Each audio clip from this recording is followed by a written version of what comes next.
अंगू के थाना दवाबा की हुदूद में मस्जिद में धमाका हुआ है। पुलिस के मुताबिक धमाके में मुतअद्दिद अफराद जख्मी हो गए हैं। धमाका जुमे की नमाज के खुतबे के दौरान हुआ। धमाके के नतीजे में मस्जिद शहीद हो गई है। पुलिस के मुताबिक मस्जिद में 30 से लेकर 40 तक नमाजी मौजूद थे। इब्तिदाई इत्तला में बताया जा रहा है कि मस्जिद की छत गिर गई, जिसके मलबे तले बताया जा रहा है कि मुतअद्दिद नमाजी जो है वो फंस चुके हैं।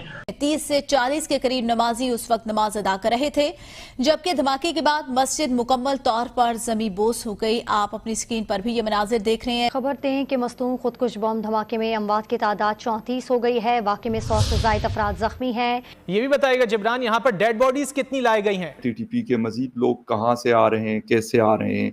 पाकिस्तान आर्मी ने मजीद अपने कुमक मंगवा लिया है, मजीद दस्ते बुला लिए गए। मस्तूंग में धमाके में टीएसपी समेत 20 अफराद शहीद और 50 जख्मी हो गए हैं। शहदा में डीएसपी नवाज गशकोरी भी शहदा में शामिल हैं। बलूचिस्तान हुकूमत ने सूबे में 3 रोजा सोग का ऐलान किया। हॉस्पिटल में तो 70-80 के करीब जख्मी लाए गए थे यहाँ पे। बाकी डीएचक्यू का डाटा उनके पास होगा। अफगानिस्तान को देखो, जज करने के लिए या उसके ऊपर कोई असेसमेंट करने के लिए बहुत सारी चीज़ों का हमें उसको कहते हैं देखना पड़ता है उन चीज़ों को। लेकिन बॉर्डर पे हालात अभी कुछ दिन पहले बहुत ज़्यादा ख़राब हुए। पहले तो कहते कि टीटीपी ने अटैक किया। हेलो, जय हिंद दोस्तों, एसपी न्यूज़ 91 में आपका स्वागत है। दोस्तों मैं आपको बता दूं, पाकिस्तान के बलूचिस्तान प्रांत में एक मस्जिद में बहुत ही बड़ा बम धमाका हुआ है, जिसमें 50 से 60 लोगों की जान चली गई है और 60 से 70 लोग घायल हैं, जिसमें कि कुछ पुलिसकर्मी भी हैं। अब कहाँ ये जा रहा है पाकिस्तान? अब मैं पाकिस्तान की बता दूं, पाकिस्तान के दुश्मनी इतने पाल लिए उसने, ये सिर्फ आतंकवाद की जो जो इसकी आदत है आतंकवाद फैलाने की, इसकी वजह से उसके चौतरफा आस पड़ोसी देश जो उसी के रिलीजन के हैं, इस्लामिक रिलीजन के हैं, वो खुद लोग उससे दुश्मनी करते हैं। और ये सिर्फ हुआ है सिर्फ और सिर्फ पाकिस्तान की खुद की आदतों की वजह से, कि आज मतलब पाकिस्तान कर्जे में है और उसके पास में अच्छी से खाने को भी नहीं है। बहुत ही ज़्यादा क्राइसिस से गुजर रहा है पाकिस्तान। लेकिन इस्लामिक देश आसपास होने के बावजूद भी उसका कोई हेल्प नहीं कर रहा है, उसे कोई कर्ज देने को भी तैयार नहीं है। और तो और आए दिन उस पर अटैक होते रहते हैं, आए दिन उसके साथ जंगें छिड़ी रहती हैं, जो कि आप देखते ही हैं, कभी तालिबान के साथ, कभी ईरान के साथ। और ये वजह है सिर्फ उसकी आदत, जो कि उसमें जहालत भरी हुई है। मदरसा छाप पढ़ाई जो पाकिस्तानियों ने की हुई है, जाहिल लोग वहाँ पर रहते हैं, इस्लाम के ठेकेदार वो खुद को समझते हैं। इसी वजह से आज उसे इन सभी चीज़ों का सामना करना पड़ रहा है। अब आगे पाकिस्तानी मीडिया इस पर क्या रिएक्शन देती है, तो आइए दोस्तों वीडियो को स्टार्ट करते हैं। इस वक्त डीएचक्यू हॉस्पिटल के मुंतजिम जिब्रान हमारे साथ लाइन पर मौजूद हैं। जिब्रान, ये बताइए जख्मियों की हालत कैसी है? अस्सलाम वालेकुम सर, जख्मी सारे काफी सीरियस है सर। यहाँ पे जो है क्वेटा रेफर कर रहे हैं। 70 के करीब जख्मी यहाँ पे आए हैं हॉस्पिटल में। 9 हॉस्पिटल है, डीएचक्यू नहीं है सर। अच्छा, ये भी बताइएगा जिब्रान के जख्मियों के जो जख्म हैं वो किस नौइयत के हैं? सर काफी सीरियस है, काफी डीप है। और ये भी बताइएगा कितने जख्मियों की हालत तशवीशनाक है? सर सारे जो है तशवीशनाक है। यहाँ से फर्स्ट एड देके हम क्वेटा रेफर कर रहे हैं सबको। ये भी बताइएगा जिब्रान, यहाँ पर डेड बॉडीज कितनी लाई गई हैं? सर 15 के करीब डेड बॉडीज जो है नवाब हॉस्पिटल में लाए गए हैं और 7-8 जो है वो डीएचक्यू। ये बताइएगा आप इस वक्त किस हॉस्पिटल में मौजूद हैं? मैं नवाब हॉस्पिटल सर। अच्छा जिब्रान, ये भी बताइएगा अब तक कितने अफराद की शहादत की इत्तिलात आपके पास है? सर अभी तो कंफर्म जो है 20 से ऊपर है। बाकी वहाँ पे जहाँ पे जो ब्लास्ट हुआ है वहीं पे भी कुछ लाशें पड़ी हुई हैं, उनको उठाने का काम जारी है। अभी कंफर्म नहीं कह सकते। ठीक है, कुछ भी कहना कबल अज़ वक्त होगा। जिब्रान, ये बताएगा कुल कितने जख्मी यहाँ अस्पताल में लाए गए थे? सर नवाब हॉस्पिटल में तो 70-80 के करीब जख्मी लाए गए थे यहाँ पे। बाकी डीएचक्यू का डाटा उनके पास होगा। तो सिर्फ इस अस्पताल में 70 के करीब जख्मी लाए गए हैं और आप कह रहे हैं कि डीएचक्यू में अलग जो है वो तादाद होगी? जी सर।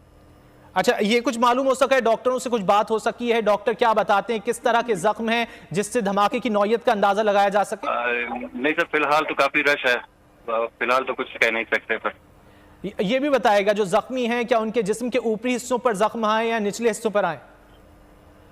सर ये तो डॉक्टर ही बता सकते हैं। बॉर्डर पे हालात अभी कुछ दिन पहले बहुत ज़्यादा ख़राब हुए।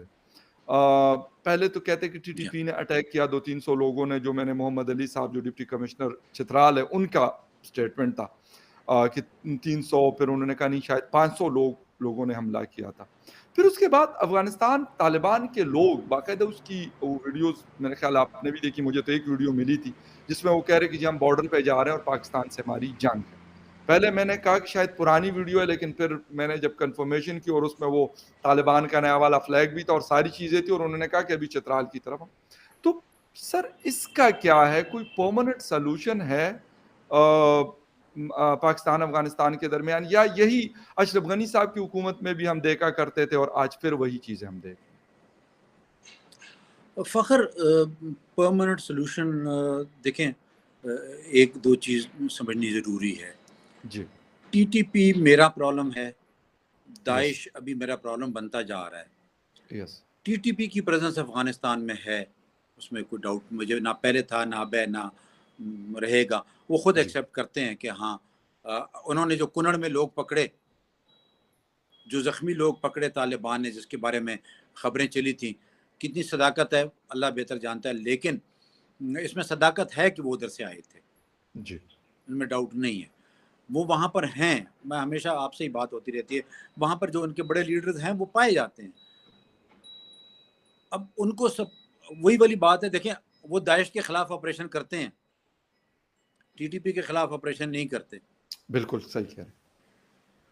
ठीक है, तो मैं तो यही समझूंगा कि यार वो, हाँ, टीटीपी को वो फाइनेंशियली सपोर्ट नहीं करते, वेपन सपोर्ट नहीं करते, लेकिन आंख दूसरी तरफ की हुई है ना, जिस तरह हमने आंख दूसरी तरफ की हुई थी।